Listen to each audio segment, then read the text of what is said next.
आप सबको जय मसीह की। Bible stories Hindi YouTube channel पर आप सबका स्वागत है। आज मैं आपके लिए दयालु सामरी का दृष्टांत लेकर आई हूँ, जो आपको लूका अध्याय 10 के 25 से 37 वचन में देखने को मिल जाएगा। इससे पहले प्रियो कि हम वीडियो को स्टार्ट करें, आप हमारे Bible stories Hindi YouTube channel को सब्सक्राइब करें और बेल आइकन को भी दबाना ना भूलें। आइए प्रियो, हम वीडियो स्टार्ट करते हैं। बाइबल हमें बताती है कि एक शास्त्री प्रभु यीशु मसीह के पास आया और उसे परखने के लिए उसने एक सवाल पूछा कि अनंत जीवन पाने के लिए मैं क्या करूं। तब प्रभु यीशु मसीह ने उससे कहा कि व्यवस्था में क्या लिखा है, तू कैसे पढ़ता है। तब उस व्यवस्थापक ने उत्तर दिया कि तू अपने परमेश्वर से अपने सारे मन, सारे प्राण और शक्ति से प्रेम रख और अपने पड़ोसी से अपने समान प्रेम रख। तब प्रभु यीशु मसीह ने उससे कहा, तूने ठीक उत्तर दिया, यही कर तो तू जीवित रहेगा। परंतु उस व्यक्ति ने, जो अपने आप को दूसरों के सामने धर्मी ठहराना चाहता था, प्रभु यीशु मसीह से पूछा, तो मेरा पड़ोसी कौन है। तब प्रभु यीशु मसीह ने उस मनुष्य को एक दृष्टांत बताया कि एक मनुष्य यरूशलेम से यरीहो की ओर जा रहा था। तब रास्ते में कुछ लुटेरों ने उसे घेर लिया तथा जो कुछ उसके पास था उससे छीन लिया और उसे मारपीट कर अधमरा छोड़कर चले गए। फिर ऐसा हुआ कि उसी मार्ग से एक याजक जा रहा था, परंतु वह उसे देखकर बिना किसी प्रकार की मदद किए कतरा कर चला गया। बाइबल के अनुसार याजक परमेश्वर के मंदिर की सेवा किया करते थे, अर्थात धार्मिक कार्यों को किया करते थे। वो व्यवस्था को जो मूसा के द्वारा दी गई थी भली भांति रीति से जानते थे। प्रभु यीशु मसीह इस दृष्टांत में याजक का उदाहरण इसलिए दे रहे थे क्योंकि वह बताना चाहते थे कि याजक लोग व्यवस्था का ज्ञान तो रखते हैं, परंतु उस पर चलते नहीं हैं। वैसे ही प्रियो, आज भी हम यही चीज देखते हैं। बहुत से लोग बाइबल में लिखी गई बातों को जानते तो हैं, लेकिन उनको ना तो मानते हैं और ना ही उसके अनुसार चलते हैं। वे लोग एक दिखावटी मसीही जीवन जीते हैं।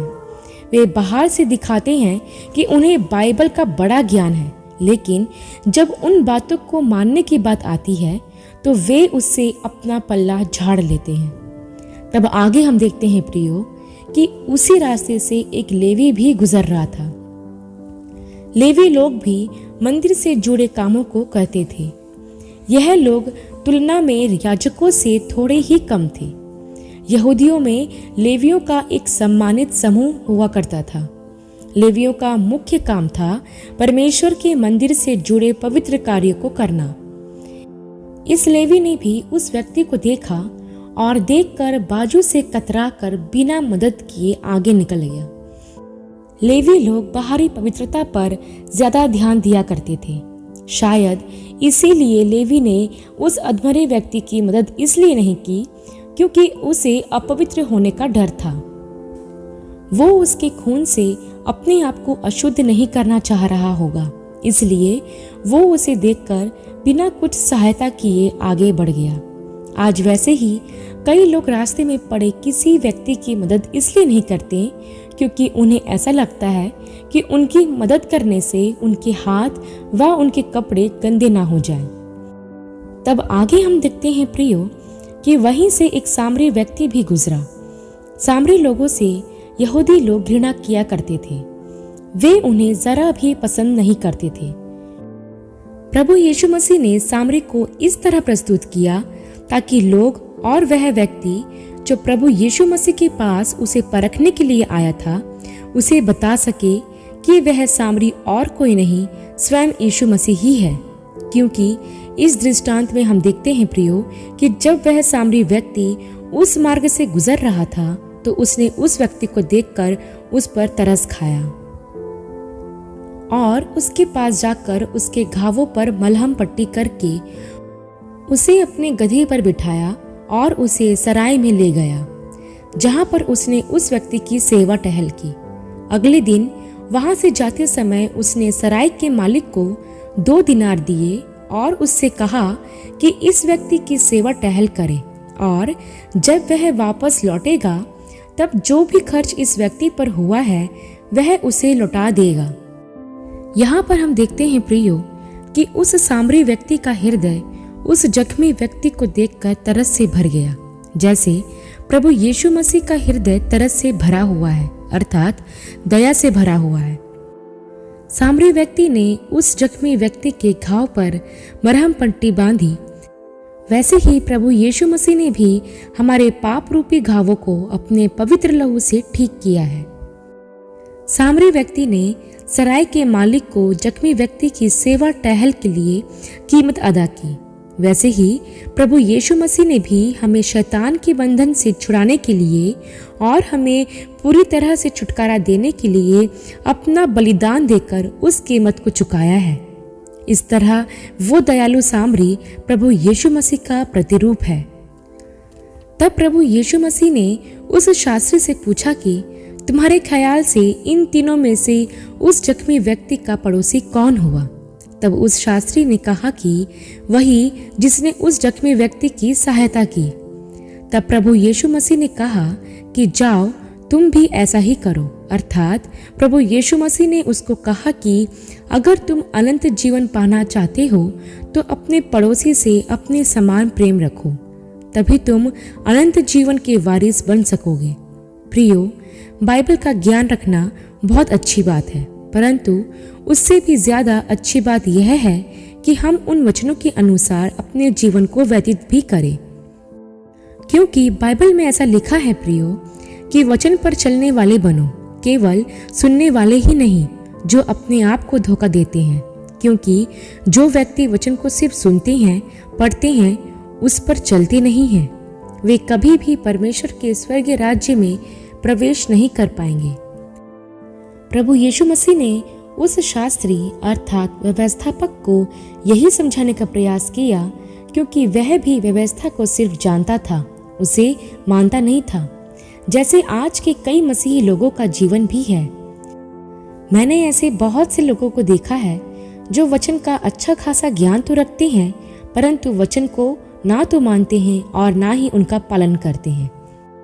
आज प्रभु हमको यह बताना चाहता है कि यदि हम परमेश्वर से प्रेम करते हैं तो हमें उस प्रेम को दूसरे लोगों पर भी प्रकट करना है। हमें जरूरतमंद लोगों की सहायता भी करना है। हम किसी जरूरत में पड़े व्यक्ति की उसकी जाति के आधार पर उसके साथ व्यवहार ना करें, परंतु परमेश्वर के प्रेम में होकर दया दिखाते हुए उसकी मदद करें।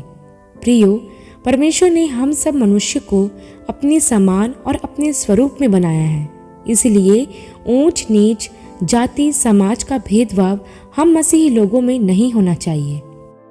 प्रियो, आज कितने ही ऐसे लोग हैं जिन्हें मदद की आवश्यकता है।